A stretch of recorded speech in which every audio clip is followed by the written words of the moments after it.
Good morning to everyone, my YouTube channel. Welcome again.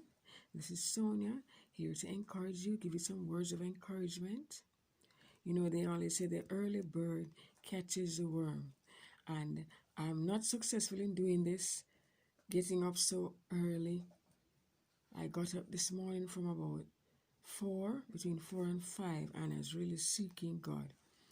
And this is what the Lord laid on my heart to encourage us with today, taken from St. Matthew chapter 24, where Jesus was encouraging us and saying that we should begin to look up when we see certain things. And I know you would all agree with me that we're living in some real serious times and testings, and it can be quite trying. When I look at what's happening in many countries, and especially in the country which I'm in, which is the UK, England, there are a lot of restrictions being put on people, and we are being restricted in our movements, and some may find this a bit confining. At times I felt so myself, but although we are told to be antisocial and to separate ourselves, this could be a time, for all of us, including myself, to do some self-searching and to really reflect on the things that are happening, and could be a time when we look to God. The psalmist says, I will lift up mine eyes unto the hills, from whence cometh my help. People, only God can help us. Yes, we have our abilities and many scientists, and they are not to be discredited. But we have to admit that we really are limited. Because I remember looking at a video clip yesterday on what some of the things that are happening in Wuhan, that Chinese territory, and I was shown a clip where the doctors and the hospital workers, they were in such a crisis. They were so stressed out that they were screaming out. They were stressed out.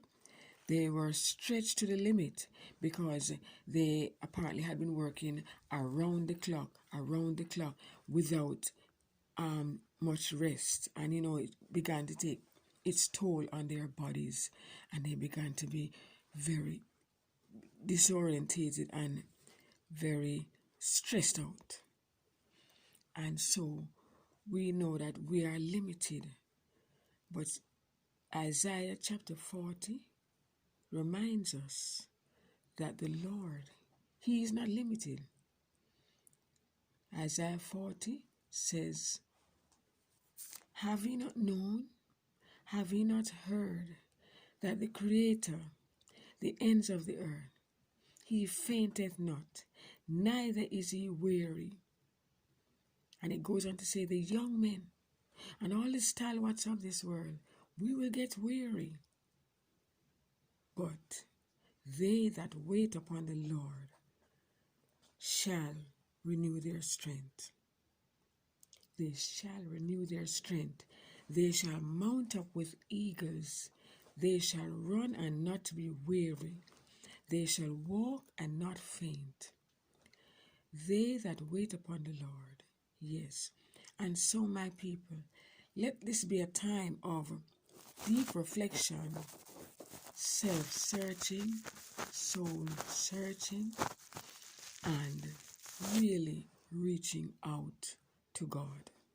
Because God, this is nothing for God to deal with it. God can stop this plague it's nearly like a plague just running, this coronavirus. But God can stop it, because I will remind us of, there is a part in Exodus where, or it was in Numbers, where the people were living in disobedience to God, and there was a plague sent among them. I'm not saying now that this coronavirus is directly a plague. I'm not sure myself, but the situation that given in Exodus, it resembles it so much where it says, because the children of Israel, they did not trust in God, they murmured against their leaders, which was Moses and Aaron, and it angered the Lord. This thing angered the Lord. And the Lord said to Moses, remove from this people, that I may send the plague and get rid of them and make a great nation out of you. But you know what Moses did? Moses didn't say, okay, God, you do that. Do that. So we now, as Christians, we're not, as they call it, praying a bad prayer for anything. No, no, no. We are the ones now, Christians, excuse me, in these times, we need to rise up. This is a time for Christians to rise up and begin to intercede to God about this matter. Yes, and to intercede that men everywhere will be looking up to God and asking God to help us, because it is clear, as I said before, we are limited, but God is not limited. And when Moses prayed and said, God, don't destroy them, because when you destroy them, these are your people, and we are God's people, because we are descendants of these people from Moses coming down. We are God's people, and God said, if my people who are called by my name will humble themselves and pray and seek my face, see if I will not hear from heaven and pour out a blessing and heal their land. And so, after Moses interceded, God did not destroy the people. And so, we now need to believe God. Believe God. Is anything too hard for God? And so that's the word for today. Is anything too hard for God? Believe. They that come to God must believe that He is. And indeed, God is a rewarder. God is merciful, you know. God is merciful. He's waiting to hear from us. He's waiting to hear from you, and God is waiting to hear from me. Let us reach out to God. God bless you.